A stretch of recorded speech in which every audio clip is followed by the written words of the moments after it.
우리가 오늘 솔로몬을 볼 텐데요. 지난 시간에 봤던 솔로몬의 아버지 다윗, 그 앞에 사울까지 이 세 명이 한 시대를 형성합니다. 시대가 뭐냐면 통일왕국 시대. 자, 120년간 진행됩니다. 사울 40년, 다윗 40년, 솔로몬 40년. 이거 말고는 이스라엘은 한 번도 통일왕국을 제대로 형성한 적이 없습니다. 자, 그 앞에가 무슨 시대였나요? 예, 그죠. 왕이 세워지기 전 사사시대였고요. 자, 사사시대 전에는 무슨 시대였죠? 누구 사후부터가 사사시대입니까? 누구 사후, 누가 죽고 나서부터가 사사시대. 그렇죠. 가나안 땅을 정복하고 나서 여호수아가 죽고 나서, 그러니까 5세부터 여호수아까지가 아주 특별한 리더십이 이스라엘을 이끌던 구원의 시대였고요. 그 앞에는요, 창세기 12장부터 50장까지. 모세는 이제 출애굽기부터고, 창세기 10장부터 50장까지가 누구죠? 그렇죠. 아브라함, 이삭, 야곱, 요셉까지 족장 시대고요. 그 앞에가 이제 원시 역사. 자, 우리가 지금까지 구약의 8시대 중에서 이제 오늘까지 하면 5시대. 하나, 둘, 셋, 넷. 그죠? 이제 솔로몬이 죽고 나면 나라가 나뉘어요. 그래서 그 이후로는 분열왕국 시대가 되고요. 분열왕국 시대가 한참 지속되다가 아예 북쪽 이스라엘과 남쪽 유다가 다 망해서 남쪽 유다가 포로로 끌려가는 포로 시대가 있고요. 포로 시대가 70년 정도 지속되다가 이제 구약 시대 맨 마지막은 하나님의 은혜로 바벨론 유수에서 바벨론 포로 생활로 돌아와서 포로 귀환 시대가 있습니다. 여기까지가 구약의 흐름이에요. 그래서 아직 뒤에 새 시대는 안 배웠지만 이제 이 개관하면서 여러분 마음속에 그렇지, 구약에서 이렇게 흘러갔지 라고 이해하시면 좋을 것 같고, 오늘 이제 그 통일왕국의 마지막 솔로몬에 대해서 하고, 바로 이 다윗과 솔로몬 시대에 가장 많이 나왔던 시가서, 지혜서까지 오늘 다루도록 하겠습니다. 자, 우선 들어가기 앞서 제가 다윗 할 때도 말씀드렸지만 이 시대가 이스라엘의 황금 시대입니다. 사실 사울은 왕으로 치기가 어려워요.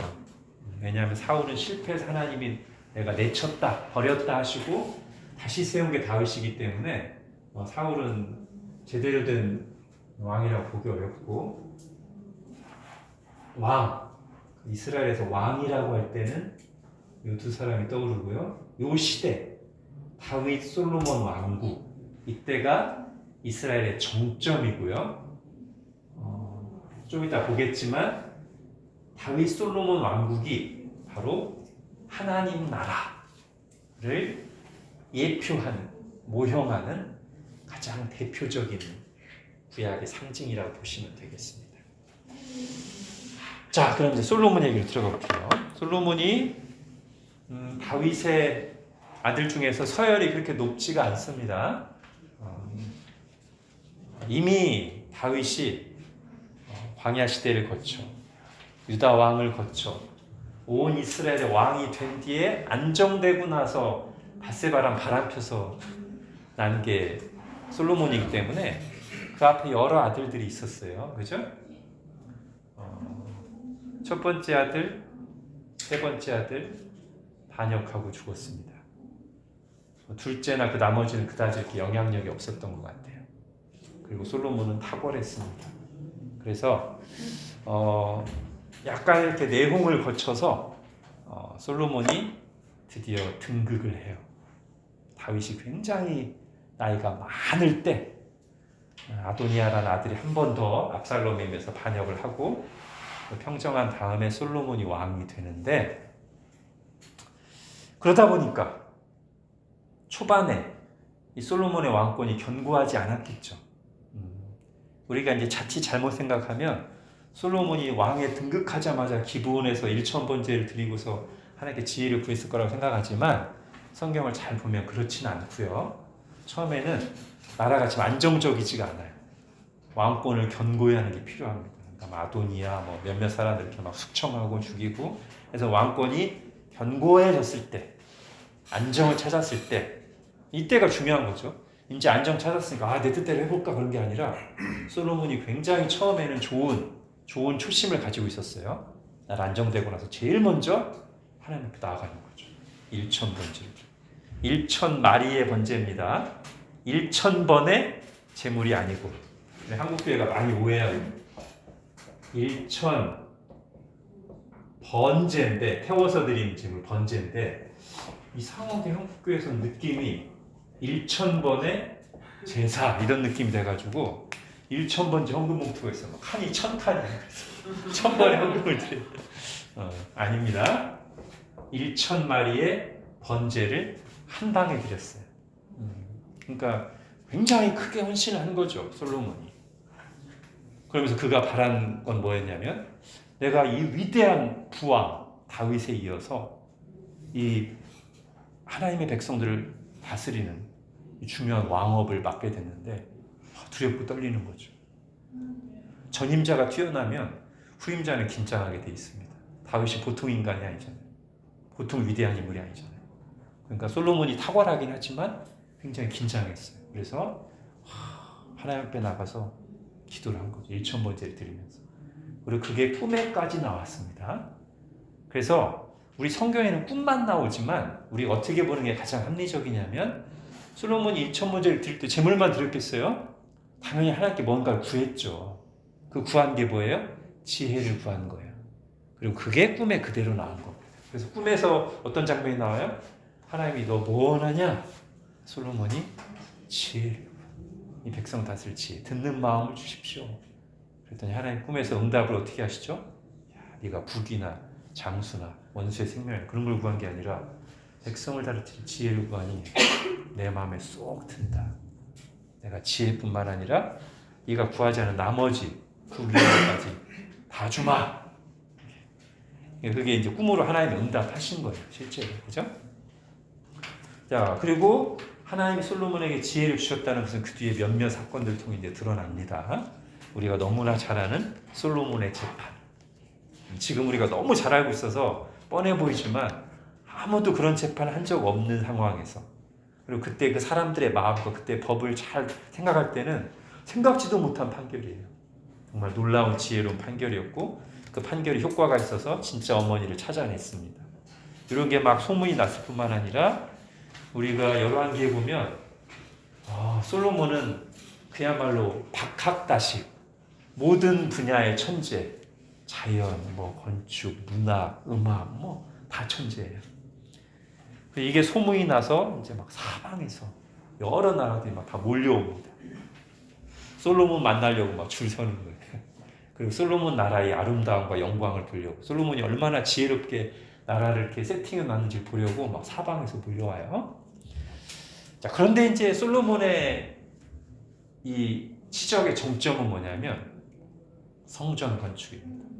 우리 지난주 시간 이어서 하면 다윗이 그토록 원했던, 정말 다윗이 정점일 때 하나님 앞에서 그 기특한 마음으로 드렸던, 제가 주님을 위해서 집을 짓고 싶습니다.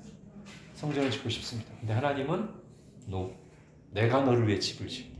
네 집안을, 네 나라를 견고하게 할게. 그리고 네가 소원했던 내 집, 성전은 너의 후손이 지을 거야. 라고 했는데 그의 이중적인 의미가 있다고 했죠? 다윗아, 내가 너하고 다윗 언약을 맺어요. 너의 후손이 성전을 지을 거야. 이게 이중적인 의미가 있다고 했어요. 1차적으로는 다윗의 직계 아들인 솔로몬이 눈에 보이는 성전을 져요. 솔로몬 성전. 그러나 궁극적으로는 다윗의 후손으로 오실 예수님께서 참된 성전, 교회를 세우시죠. 그죠? 하나님 나라를 세우시죠. 네, 그 예언이었습니다. 그래서 1차 성취가 솔로몬에게서 이루어져요. 다윗은 정말 좋은 사람이라서 자기가 성전을 짓겠다는 요청이 거절당했지만 다윗이 그 뒤에 막 전쟁에서 승승장구하거든요. 그러면서 전리품들을 걷어와요. 보석들을. 그리고 그것을 다 잘 쌓아둡니다. 누구를 위해서? 자기 후손이 하나님 말씀대로 성전을 짓도록 준비를 다 해봐요. 그래서 솔로몬이 그런 모든 준비를 가지고 그리고 하나님 주신 그 탁월한 지혜를 가지고 7년에 걸친 대공사로 성전을 완공합니다. 그런데 솔로몬의 또 하나 위대한 점은 이렇게 자기의 막 온갖 지혜를 동원해서 누가 봐도 아름다운 영광스러운 솔로몬 성전을 딱 짓고 나서 성전 봉헌식 때 뭐라고 기도해? 하나님, 하늘의 하늘들의 하나님, 하나님이 고작 이런 건물에 거하시겠습니까? 하나님 얼마나 크신 분인데요. 와, 솔로몬 이런 사람, 구약의 인물인데 이런 기도를 거침없이 하는 사람. 하나님은 이 성전에 계실 분이 아니시죠. 온 우주의 하늘의 하나님이시죠. 그렇게 기도를 한단 말이에요. 이때가 정점이었습니다. 여기까지가 솔로몬의 정점. 그리고 이 정점일 때 솔로몬의 나라가 하나님 나라를 예표한다는 것을 성경에서 몇 군데 찾아볼게요. 자, 열왕기 4장 이 부분을 잘 보셔야 됩니다. 저는 여러분들이 이 부분을 그냥 가볍게 지나치지 않길 바라요.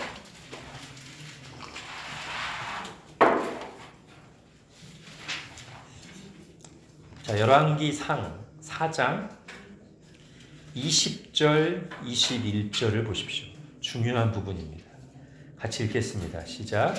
유다와 이스라엘의 인구가 바닷가의 모래같이 많게 되매 먹고 마시며 즐거워하였으며 솔로몬이 그 강에서부터 블레셋의 땅에 이르기까지와 애굽 지경에 미치기까지의 모든 나라를 다스림으로 솔로몬이 사는 동안에 그 나라들이 조공을 바쳐 섬겼더라.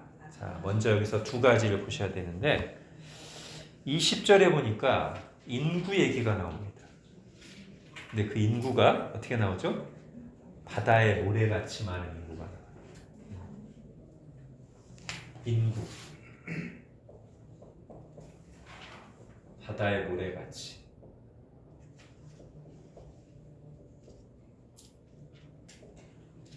그 다음에요. 21절에 보면 영토가 나옵니다. 그 강, 그리고 아마 여러분 성경에 각주가 있을 거예요. 강 뭐라고 나와요? 유브라데 강, 그죠?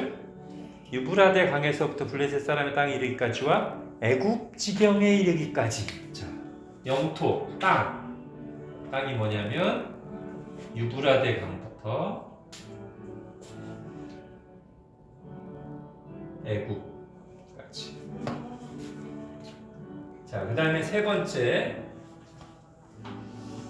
이게 이제 여기서도 나오고 계속 나오는데 21절 뒷부분에 모든 나라를 다스림으로 그 나라들이 조공을 바쳐 섬겼고 그 뒤에도 쭉 이어지는 걸 보면 사방을 다스리고 뭐 주변 나라들이 다 오고 모든 민족에게 퍼지는 영광이 나와요.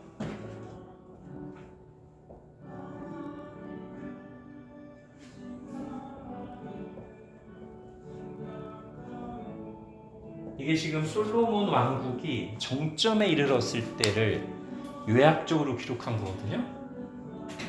여러분 이 세 가지를 보시면 누가 생각나야 됩니다. 네.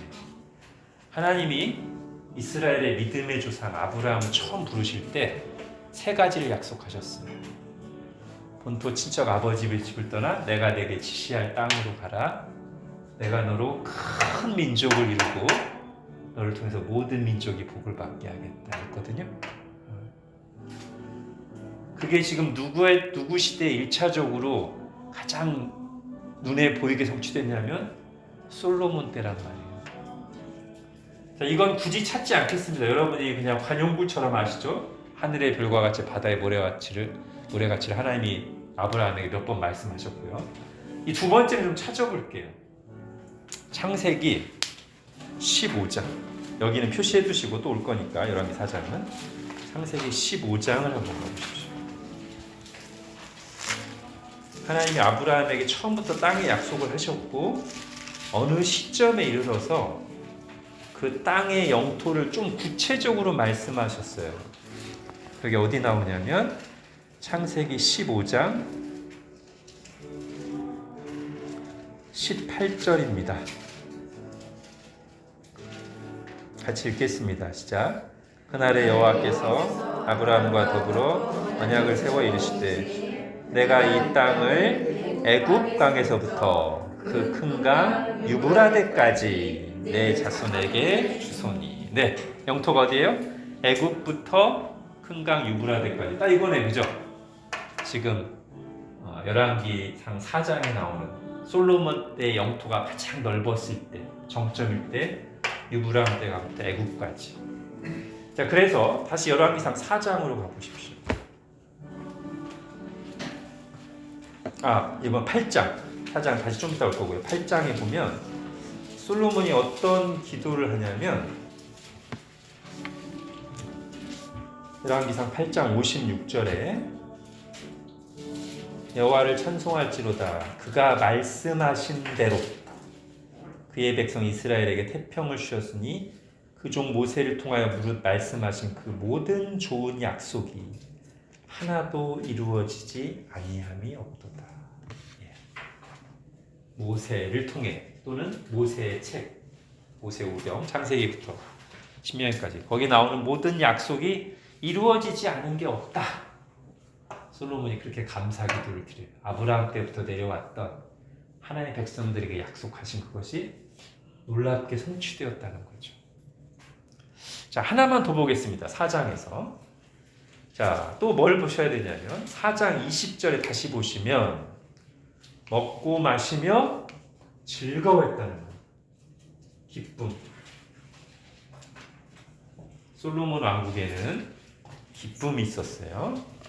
자, 그 다음에요. 24절, 25절을 보십시오. 같이 읽겠습니다. 시작.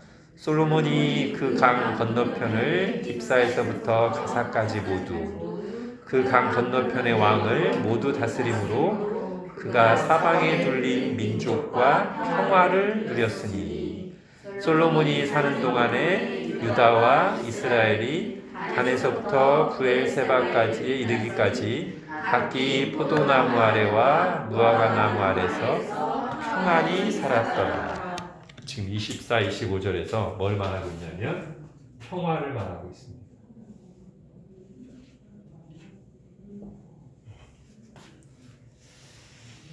자, 여러분이 기쁨과 평화를 보시면 또 뭔가를 떠올리시면 좋아요.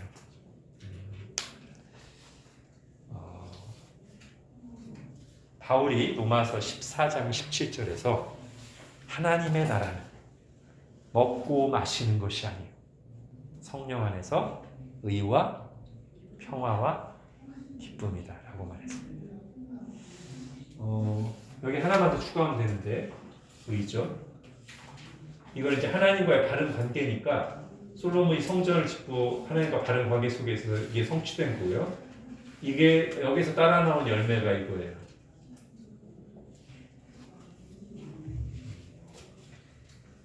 아마 여러분이 로마서 14장 17절 지금 제가 말씀드린 하나님 나라는 의와 평화와 기쁨이다라는 것을 마음에 잘 간직하시고 성경을 보시면 꽤 많은 곳에서 하나님 나라의 특성을 표현할 때 이 평화와 기쁨 얘기를 많이 한다는 것을 여러분이 발견하실 수 있을 겁니다.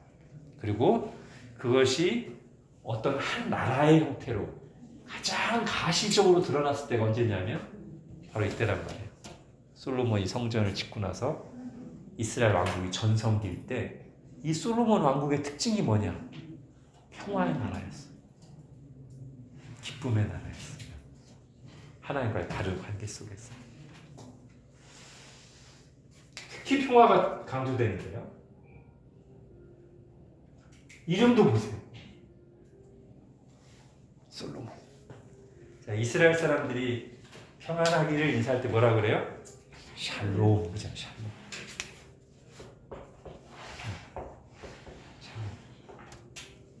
솔로몬. 평화로운 그런 뜻입니다. 살렘 평화. 예루살렘 평화의 도시. 멜기세덱이 평화의 왕이에요. 멜기세덱이 살렘 왕입니다.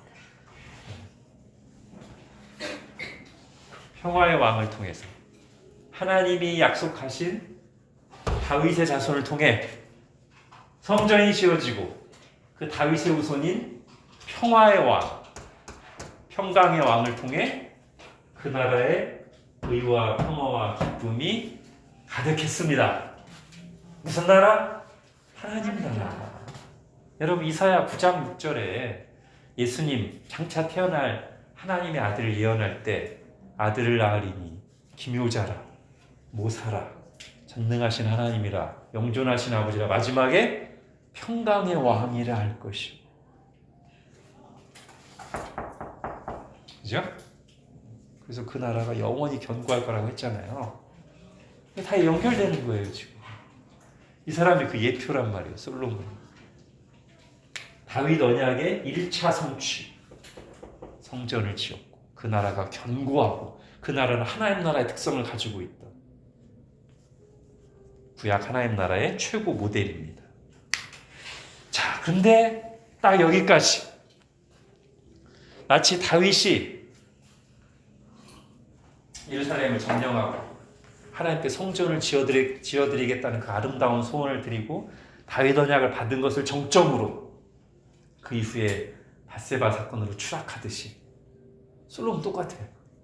처음에 겸손했고 하나님께 성전을 지어드리고 이 정점을 딱 찍고 나서 성전으로 정점을 찍고 나서 그 뒤에 급격히 추락하는데 그 추락의 정도가 아버지를 훨씬 능가합니다. 왜요? 물론 다윗도 굉장히 그 죄질이 중하죠. 아주 나쁜 죄를 졌지만 이 솔로몬은 다윗과는 또 다른 방식으로 훨씬 더 심각한 상태에 들어갑니다. 우리는 다윗이 죄를 지었어도 우리 다윗이 교만했어라는 생각은 잘 안 하게 돼요. 그죠? 맞아요.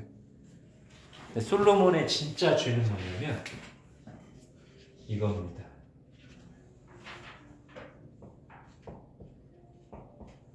솔로몬의 진짜 죄는 이거예요.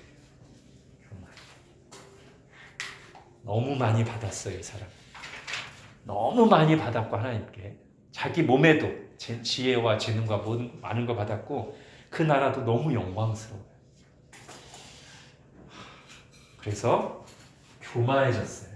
근데 그 교만이 두 가지 방식으로 표출되는데 구체적으로 하나는 많은 예?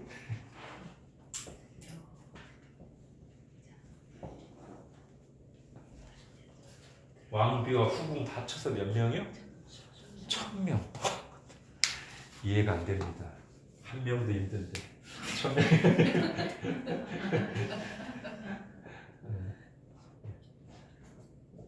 또 하나는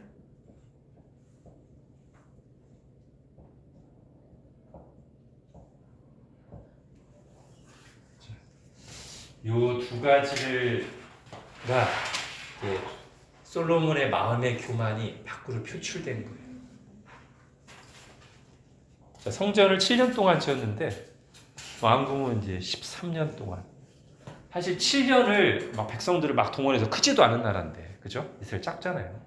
크지도 않은 나라인데 7년 동안 부역으로 7년 했으면 백성들이 힘들죠. 좀 쉬어야 될 거 아니에요. 근데 바로 이어서 성전 짓자마자 바로 이어서 13년을 또 백성들을 동원해서 자기 왕궁을 막 의리의리하게 짓습니다. 그럼 백성들은 20년간 부역을 하는 거예요. 힘들죠.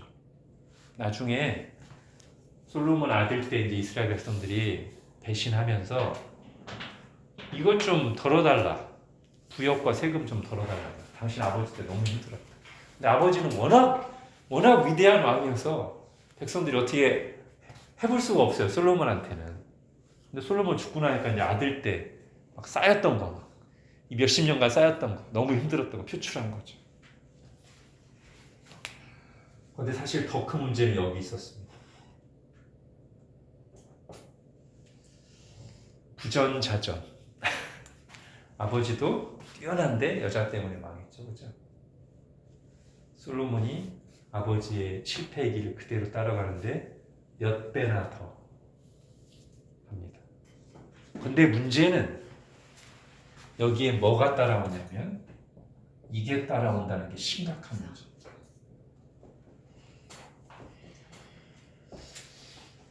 다윗은 보통 이제 이스라엘 안에서 이제 후궁들이나 시험을 취했습니다. 근데 솔로몬은 주변 나라를 막 확장하다 보니까 정략 결혼을 한 거예요. 솔로몬이 그 나라 왕비들, 공주들. 근데 다 이스라엘 주변 나라들 우상 숭배 국가잖아요. 그러니까 왕비가 그 새로 공주가 들어올 때 이 우상 좀 가져가도 돼요? 솔로몬이 허용합니다. 그럼 그 다음 어떻게 될까요? 근데 이 후궁이 예를 들면 이집트에서 들어온 후궁이 암몬에서 들어온 후궁이 굉장히 마음에 들어. 가보니까 처음에는 자기 혼자만 딱 하다가 이렇게 속살거리면서 솔로몬을 막 하면서 여기다 조금만 이 신전 하나만 지어주시면 안 돼요? 솔로몬이 또 허용합니다. 나중에는 자기도 그 신전에 같이 갑니다. 우상 숭배자가 됩니다. 그래서 하나님이 이 문제를 2번 직접 경고하셨어요. 근데 솔로몬이 교만하다는 게 여기서 드러나죠. 하나님이 직접 나타나서 경고하셨는데도 솔로몬이 안 듣습니다. 자기가 너무 많이 알아야지. 정치는 그렇게 하는 게 아니고 계속 이렇게 해서 아무것도 듣지 않습니다.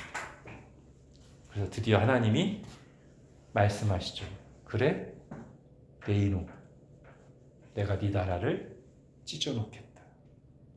그래서 하나만, 2지파죠. 사실은 2지파, 네 출신 유다 지파하고 거기 딸려있는 베냐민 지파 말고 10지파를 내가 떼서 다른 사람에게 주겠다. 뭐 때문에? 우상 숭배 때문에.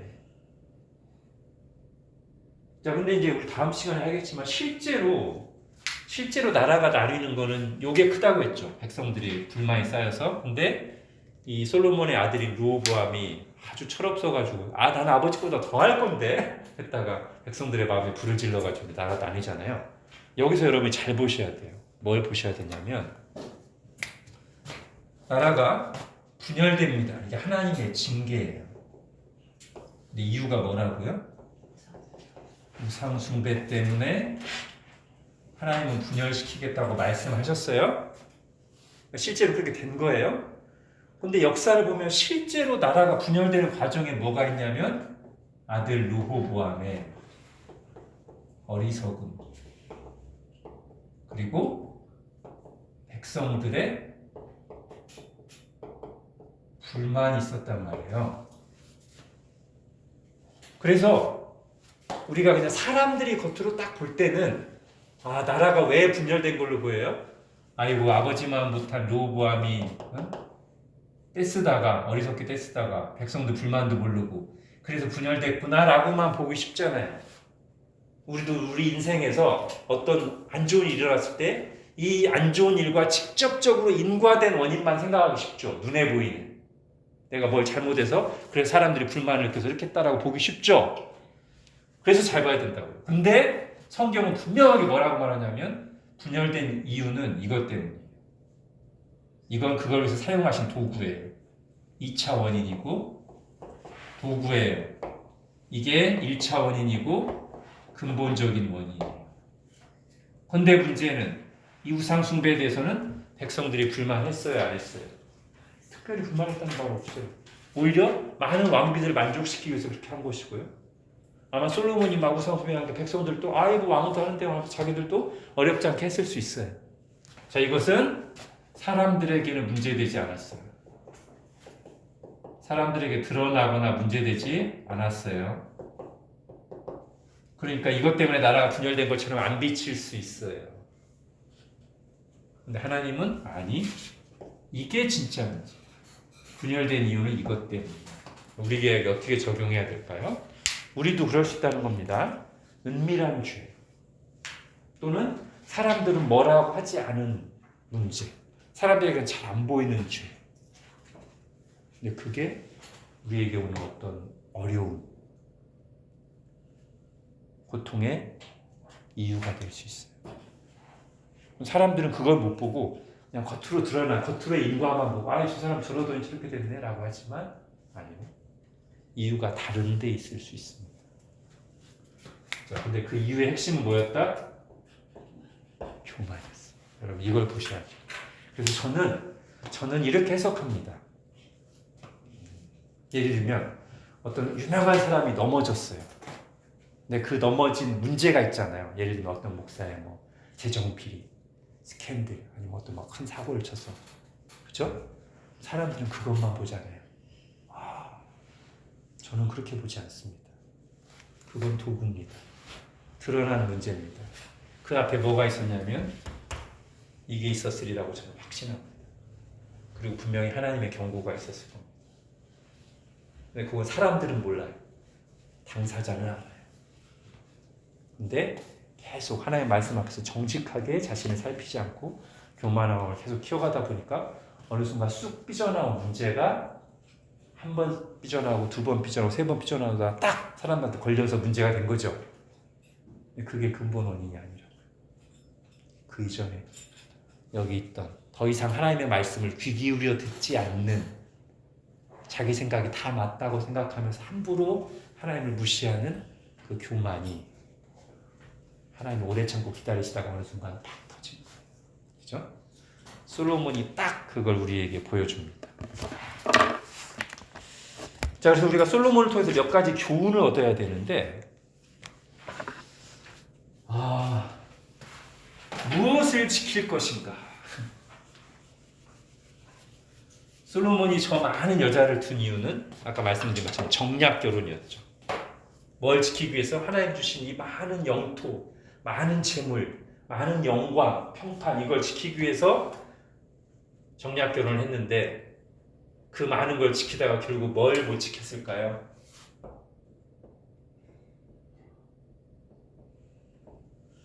자, 솔로몬이 잠언에서 자기가 들어야 될 말을 했어요. 잠언 4장.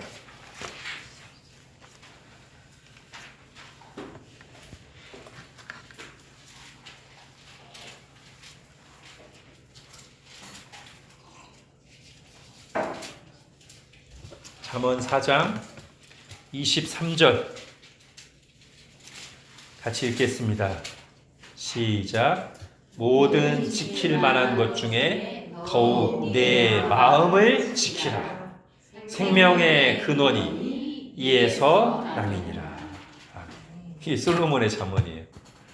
본인이 잠언을 썼는데 본인은 다른 거 열심히 지키다가 마음을 못 지켰습니다. 마음속에 우상이 들어왔어요. 교만이 들어왔어요. 그래서 망했어요. 자, 두 번째, 무엇을 지킬 것인가에 이어서 두 번째, 뭐가 정말 지혜인가예요. 자, 정말 솔로몬이 우리에게 이 부분에 대해서 굉장한 메시지를 줍니다. 처음 우리가 솔로몬을 지혜의 왕으로 본 이유는 그의 탁월한 머리, 그죠? 학술적인 능력, 많은 건물을 짓고 막 자연에 대해서 논하고 음악을 만들고 사람들을 막 깜짝 놀리게 만드는 재판을 하고, 그걸 우리가 지혜로 봤잖아요. 근데 그 지혜는 말년까지 계속되거든요. 그런 식의 지혜는. 근데 우리는 말년의 솔로몬을 가리켜서 지혜의 왕이라고 부르지 않습니다. 말년의 솔로몬은 어리석음의 대명사가 되죠. 자, 그럼 우리가 성경이 말하는 지혜를 다시 규정해야 돼요. 성경이 말하는 지혜. 솔로몬을 지혜롭다고 한 이유는 머리가 좋아서가 아닙니다. 솔로몬이 처음에 지혜로웠어요. 언제? 1000번째를 드릴 때. 하나님, 저는 어린아이라 하나님 제게 맡기신 이 많은 백성을 다스릴 수 없습니다. 제게 듣는 마음과 지혜를 주십시오. 이때가 이미 지혜로웠어요. 이게 성경이 말하는 지혜예요. 지혜의 다른 이름은 이때 솔로몬은 지혜의 왕이었습니다. 근데 말년에 여전히 IQ는 좋아요. 여전히 많이 알아요. 근데 교만해져요. 더 이상 하나님을 의지하지 않습니다. 자기의 정책과 자기의 전략, 자기의 경험을 의지합니다. 주변 나라들을 의지합니다. 자, 이 얘기도 솔로몬 자신이 했어요. 잠언 3장 5절부터 7절 같이 읽겠습니다. 시작. 너는 마음을 다하여 여호와를 신뢰하고 내 명철을 의지하지 말라. 너는 범사에 그를 인정하라. 그리하면 내 길을 지도하시리라. 스스로 지혜롭게 여기지 말지어다. 여호와를 경외하며 악을 떠날지어다. 아멘. 이게 딱 솔로몬 자기가 들어야 될 말인데 정확히 여기서 이탈했죠. 그죠? 이게 지금 지혜거든요. 잠언 3장 5절부터 7절까지가 성경이 말하는 지혜예요. 자기를 지혜롭게 여기지 않는 게 지혜고요. 자기 명철을 의지하지 않고 하나님을 의지하는 게 지혜예요. 하나님을 경외해서 우상을 버리는 게 지혜예요. 근데 솔로몬이 말년에는 그 지혜에서 완전히 벗어나 버렸어요. 교만해져서. 그래서 그는 더 이상 지혜의 왕이 아니라 어리석은 왕이 됐습니다. 자, 이와 관련해서 또 하나 솔로몬에서 배울 수 있는 거. 자, 하나님이 기뻐하시는 게 뭘까?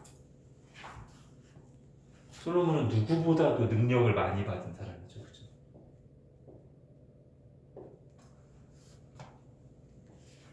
다윗과 한번 비교해 볼까요? 물론 다윗도 많이 받은 사람이에요. 다윗은 기도의 사람이었습니다. 다윗에게는 이게 이거보다 확실히 컸어요. 우리가 다윗의 시편에도 보고 사무엘서에서도 보듯이 다윗도 많이 받은 사람이긴 하지만 우리가 다윗 하면 떠오르는 것은 다윗은 능력보다 기도가 훨씬 컸습니다. 그의 삶에서. 솔로몬은 아까 말한 그 2번, 처음에 1000번째 드릴 때 하고 성전 봉헌할 때 말고는 기도가 안 나옵니다. 그리고 점점 없어요. 하나님이 뭐를 더 기뻐하실까? 하나님 우리의 능력을 기뻐하실까? No. 하나님을 의지하는 마음을 기뻐하십니다. 그러니까 순종 없는 능력, 기도 없는 지혜는 위험해요. 하나님은 기뻐하시지 않습니다. 하나님은 순종, 기도, 무릎 꿇음을 더 기뻐해요. 어떻게 보면 이렇게 말할 수도 있습니다. 이 능력은 은사에 가까운 거잖아요. 그죠? 은사도 하나님 주신 거니까 좋은 겁니다. 그런데 은사만 있으면 위험합니다. 은사를 잘 활용하면서 뭐가 맺어져야 되냐면 열매. 성령의 은사가 있고 성령의 열매가 있잖아요. 은사만 있고 열매가 없으면 위험해요. 거의 솔로몬처럼 되더라고요. 능력이 많고 막 한데 이게 약하고 이게 없으면 거의 교만해져요. 그러면 나중에 평생 싸우고 다 깎아먹고 본인도 비참하게 돼요. 우리는 이것도 물론 절대 나쁜 거 아닙니다. 좋은 거죠. 근데 이거보다 이걸 훨씬 더 중요하게 여겨야 돼요. 우리 마음속에서. 아니야, 이게 훨씬 더 중요해. 난 이걸 추구할 거야. 이 마음이 우리 속에 있어야 돼. 그래야 안전합니다. 솔로몬은 이 세 가지 부분에서 다 반면교사예요. 어떻게 보면. 다른 거 열심히 시키더니 제사 열심히 지키더니 마음을 못 지켰고, 지혜롭다고 그렇게 많은 칭찬을 받았는데 교만해져서 어리석게 됐고, 누구보다도 많은 능력 권세를 받았는데 이게 없어서 나중에 순식간에 무너졌어요. 자, 이 솔로몬의 얘기가 어디 나오냐면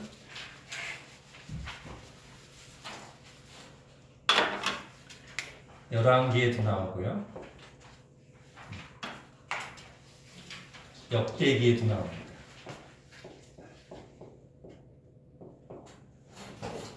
여러분, 이 두 개가 비슷하죠? 둘 다 이스라엘 역사를 말하는 책으로 보여서 언뜻 보면 실제로 많은 얘기가 겹치기도 해요. 근데 왜 이게 똑같은 얘기를 반복하고 있지? 근데 잘 보면 몇 가지 차이점이 있습니다. 일단 제일 먼저 눈에 띄는 건 뭐냐면 열왕기는 남유다와 북이스라엘 얘기를 다 다루고 있습니다. 그러니까 이스라엘 전체 얘기를 다루고 있어요. 열왕기는.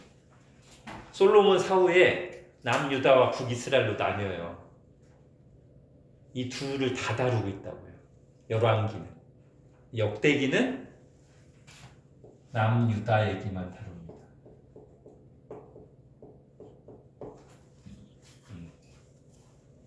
또 하나, 열왕기는 뭐가 굉장히 강조되냐면, 제가 하나님 통치의 두 축 중에 하나라고 했던 인과 응보, 즉 하나님을 경외하면 하나님이 복을 주시고, 하나님을 무시하고 죄를 지면 하나님이 벌을 내리신다. 이 인과응보가 열왕기에는 확실하게 나타납니다.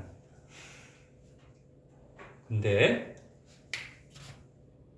역대기는 하나님의 언약, 하나님의 언약에 신실하시다.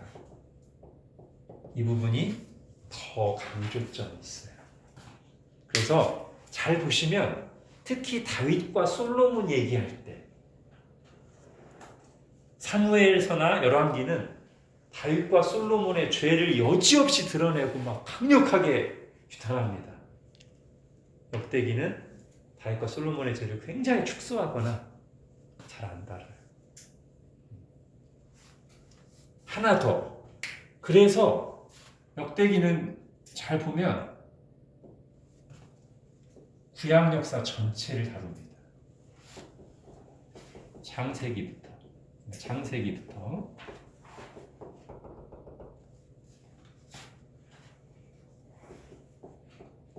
말라기까지. 여기 책이 다 따로 있잖아요. 열왕기는 그 중에 하나로서 분열왕국 시대에 집중돼 있다면 역대기는 다 다뤄요. 근데 여러분이 보실 때는 그렇게 안 보일 수도 있어. 아니던데? 역대기도 다윗과 솔로몬하고 분열왕국 얘기던데? 예, 주로. 이 앞부분은 다 뭘로 하냐면 족보로. 족보나 그런 걸로 간단하게 하니까 사람들이 볼 때는 역대기나 열왕기 비슷한 것 같아요. 사실 역대기는 말 그대로 역대를 다 다룹니다. 근데 다윗 왕국 중심의 역사를 다뤄요. 그러면 잘 보세요. 그러면 이 열왕기는 언제까지냐면 멸망할 때까지 얘기해요. 남유다가 멸망할 때까지 얘기해요. 역대기는 다 하라고 있으니까 여기까지, 그죠? 포로 귀환까지.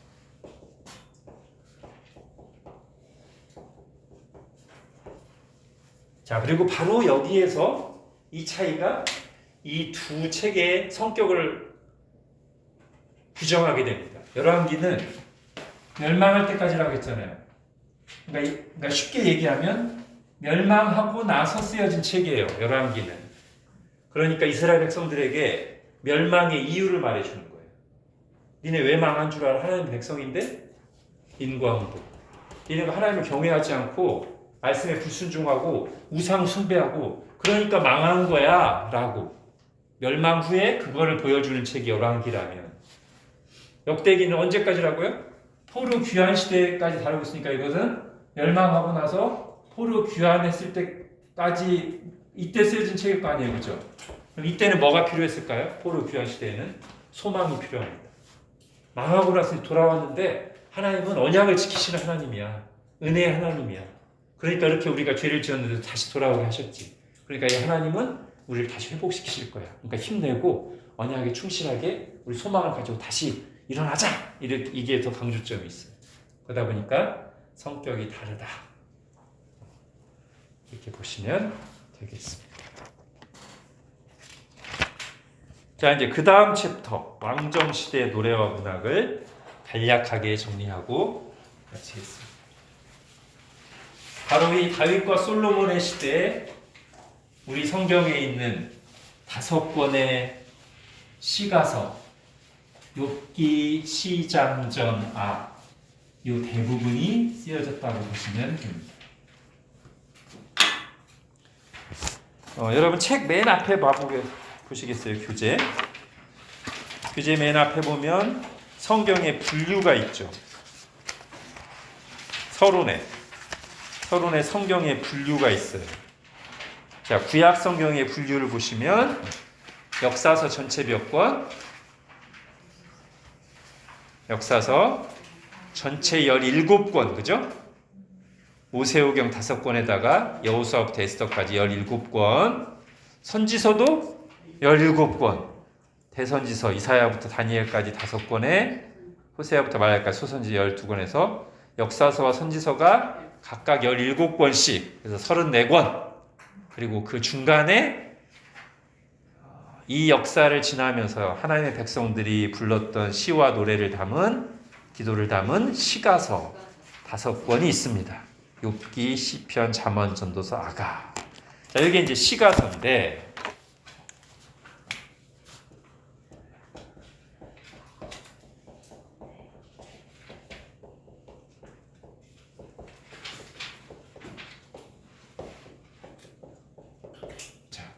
자, 시가서라는 말은 무슨 뜻이겠어요? 시와 노래라는 뜻이잖아요. 시와 노래로 된 책, 시가서, 그죠? 근데 이걸 또 다른 말로 뭐라고도 하냐면 지혜서라고도 불러요. 시가서는 문학 형식상 분류, 그죠? 운문 형태로 돼 있다. 산문 형태가 아니라.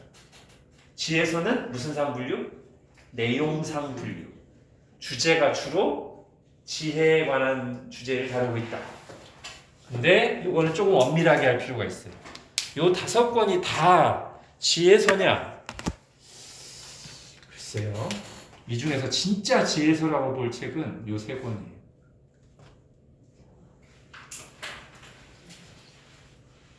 네.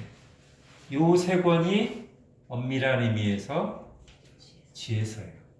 5권이 다 시가서인데 그 중에서 3권이 지혜서다.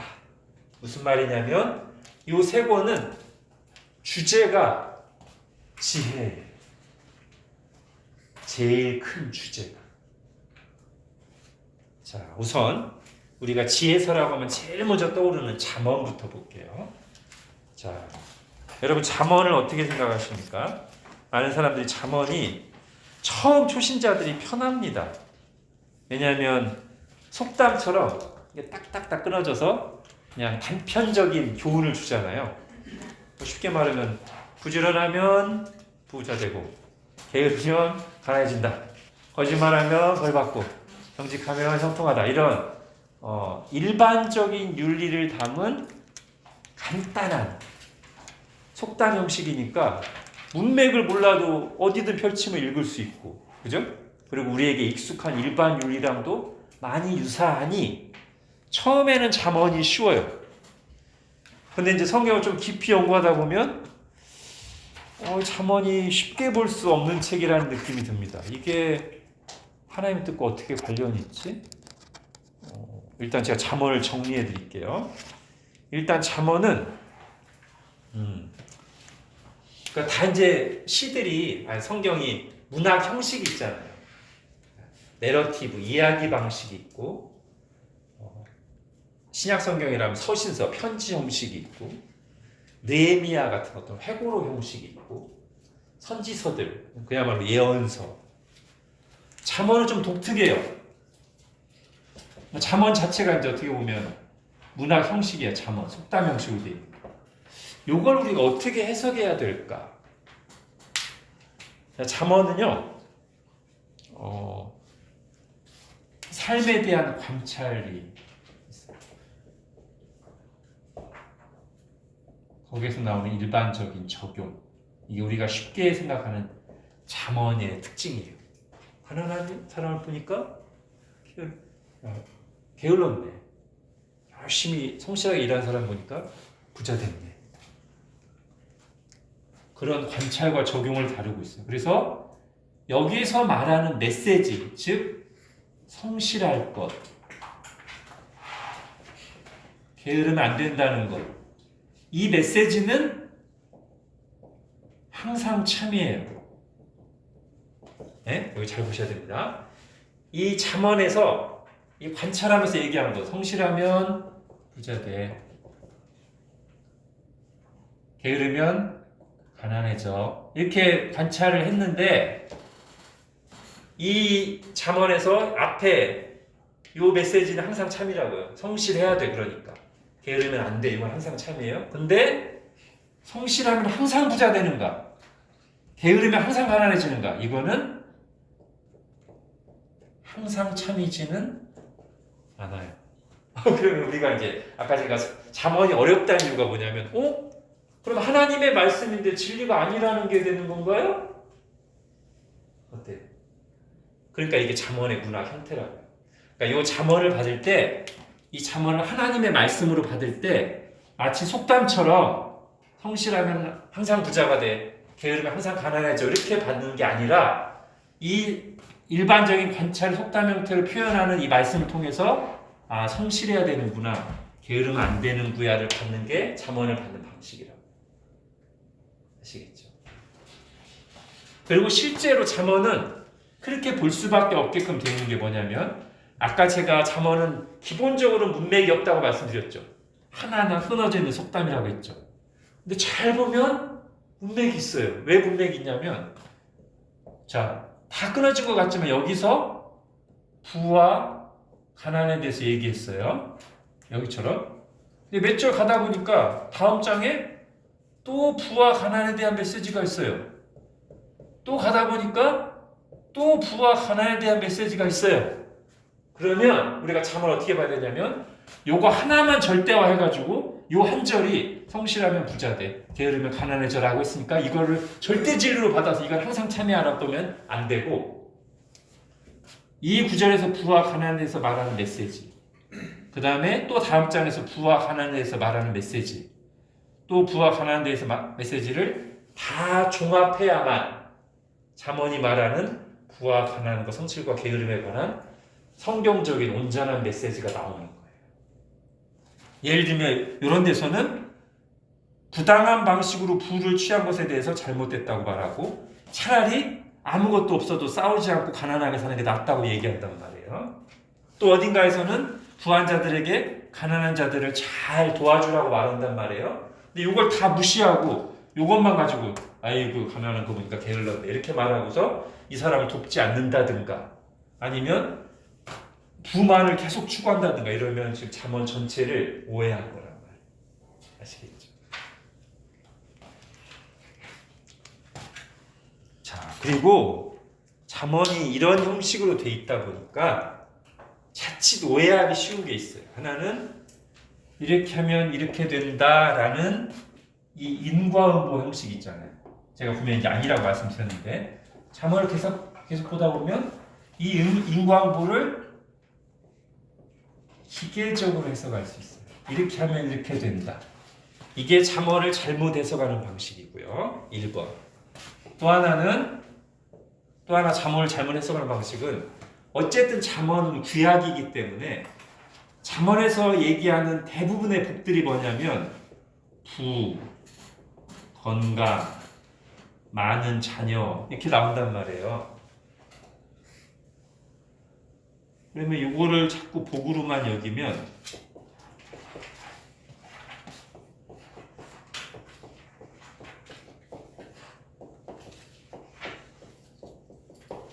기복주의, 세속주의로 갈 수 있는 위험성이 있어요. 잠언만 보면.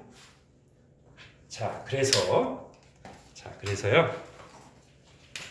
아까 제가 지혜서가 뭐라고 했죠? 욥기, 잠언, 전도서가 있죠.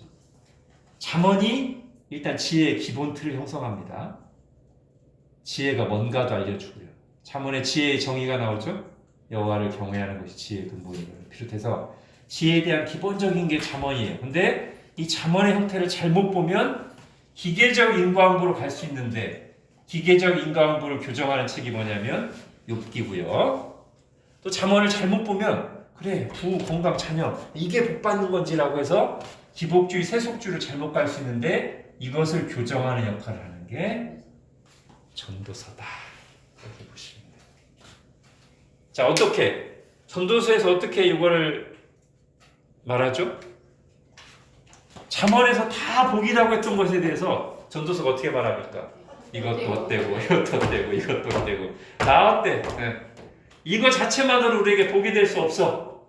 하나님을 경외하고 하나님과의 관계 속에서 이걸 누리고 잘 활용해야 복이 되지. 이 자체는 헛돼. 하나님과 끊어졌으면 이거 복 아니야 라고 전도서가 잠언이 자칫 기복주의라 세속주의로 가는 걸 교정해 준다면 기계적 인과응보를 교정하는 것이 욥기. 자, 욥기까지 하고 이제 마무리하겠습니다. 자, 욥기는 다시 무슨 책이라고 했죠? 지혜서. 그럼 지혜서란 말은 이 책들의 최고 주제가 뭐다? 맞아요. 근데 많은 사람들은 욥기의 최고 주제를 뭐라고 생각하게 해요? 그렇죠. 제가 지금 그 얘기를 하려고 합니다. 욥기의 대주제는 뭐냐면 지혜예요. 그리고 이 지혜를 얘기하기 위해서 도구로서 다루는 소주제가 고난이에요. 저는 여러분들이 이 순서를 바꾸지 않고 헷갈리지 않으시기를 바랍니다. 물론 욥기는 고난의 책 맞습니다. 성경에서 어느 책보다도 고난을 심도 있게 다루는 거 맞습니다. 그런데 고난보다 더 큰 주제가 지혜입니다. 자, 그것은 지금부터 제가 말씀드리는 욥기의 흐름을 보시면 알 수 있어요. 자, 욥기의 그 중간 부분 대부분 뭐죠? 욥과 친구들의 논쟁이죠. 욥기의 대부분이 욥과 친구들의 논쟁이란 말이에요.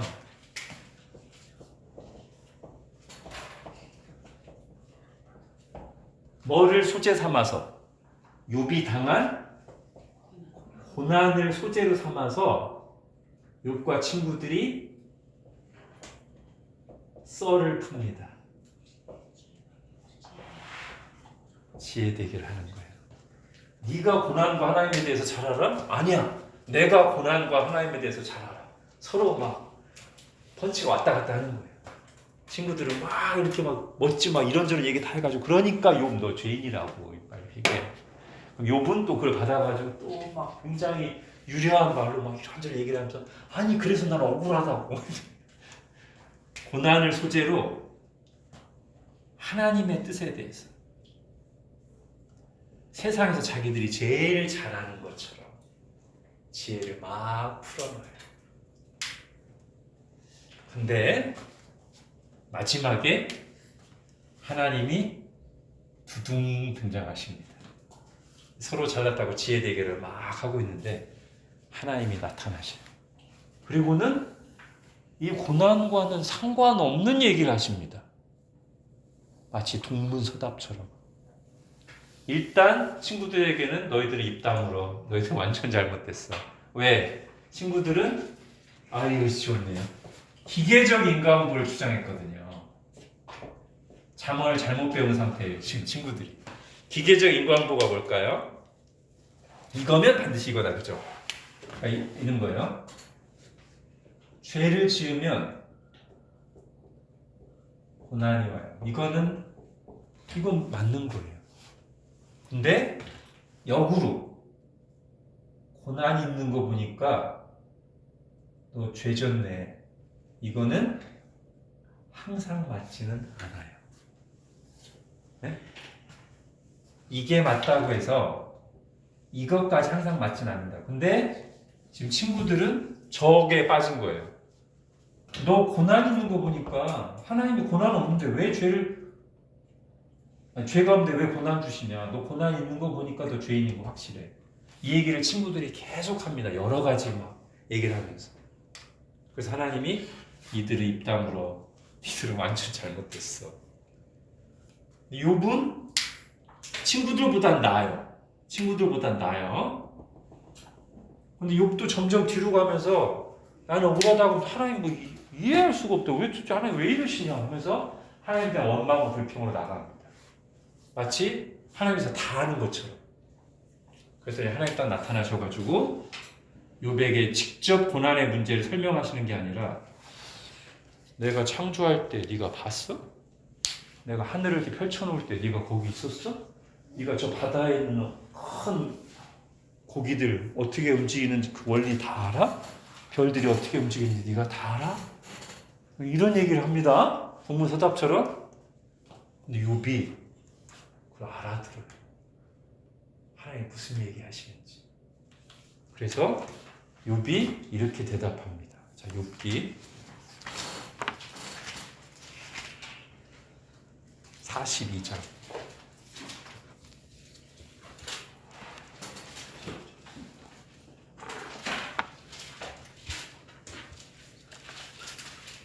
자, 욥기 42장 1절부터 이 하나님의 얘기를 쭉 듣고 나서요. 세상에 대한 창조에 대한 얘기, 인간이 다 알 수 없는 하나님의 그런 얘기를 다 듣고 나서 42장 욥이 여호와께 대답하여 이르되 주께서는 못하실 일이 없사오며 무슨 계획이든지 못 이루실 것이 없는 줄 아오니 무지한 말로 여기서 잘 보셔야 돼요. 이게 지혜사라고 하는 이유가 이것 때문입니다. 무지한 말로 이치를 가리는 자가 누구니까 나는 깨닫지도 못한 일을 말하였고 스스로 알 수도 없고 헤아리기도 어려운 일을 말하였나이다. 내가 말하겠사오니 주는 들으시고 내가 주께 묻겠사오니 주여 내게 알게 하옵소서. 내가 주께 대하여 귀로 듣기만 하였사오나 이제는 눈으로 주를 배옵나이다. 그러므로 내가 스스로 거두어드리고 티끌과 재 가운데서 회개하나이다. 여러분 이 결론이 무슨 뜻일까요? 앞에서 제가 말씀드린 대로 욥기를 봐야만 이게 이해가 돼요.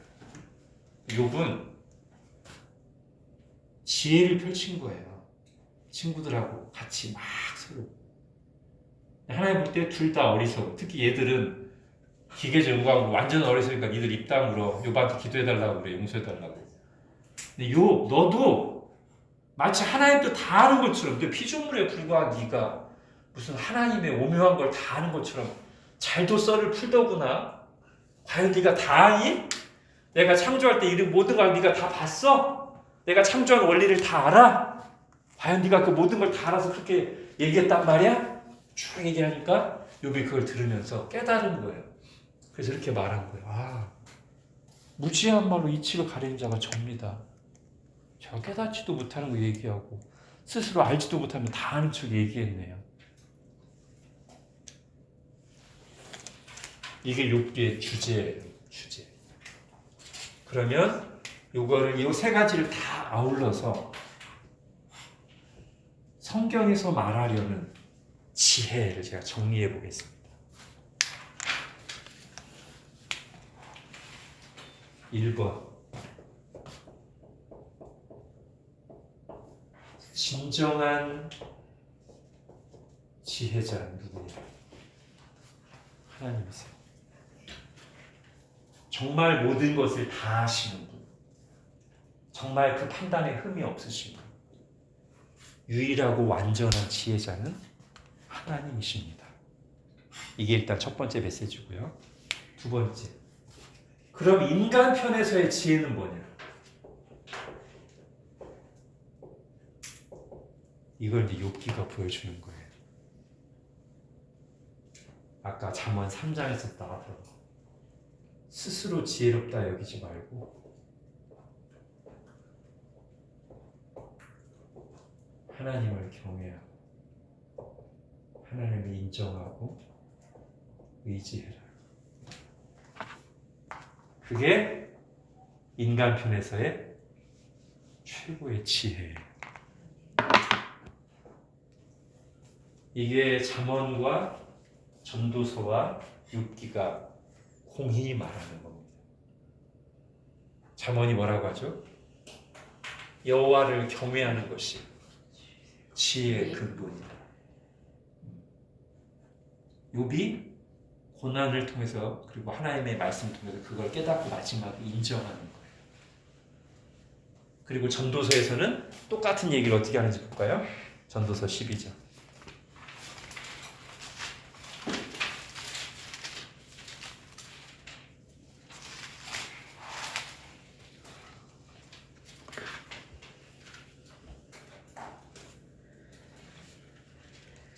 전도서 12장 맨 마지막에 보십시오. 결론은 같습니다. 잠언을 듣고 욥의 얘기를 듣고 전도서까지 쭉 보고 나서 12장 13절부터 일의 결국을 다 들었으니 하나님을 경외하고 그의 명령들을 지킬지어다. 이것이 인간의 본분입니다. 또는 이것이 인간의 지혜입니다. 하나님은 모든 선악 행위와 모든 은밀한 일을 선악간에 심판하십니다. 이게 전도서의 주제예요. 그것을 잠언, 욥기, 전도서가 각각 다른 형식으로 얘기하면서 조화롭게 우리에게 결론을 들려주는 것입니다.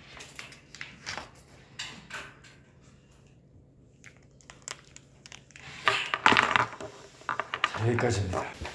하나님, 오늘 솔로몬의 삶을 통해서 그리고 시가서와 지혜서를 통해서 성경이 말하는 지혜가 무엇인지 다시 한번 들었습니다.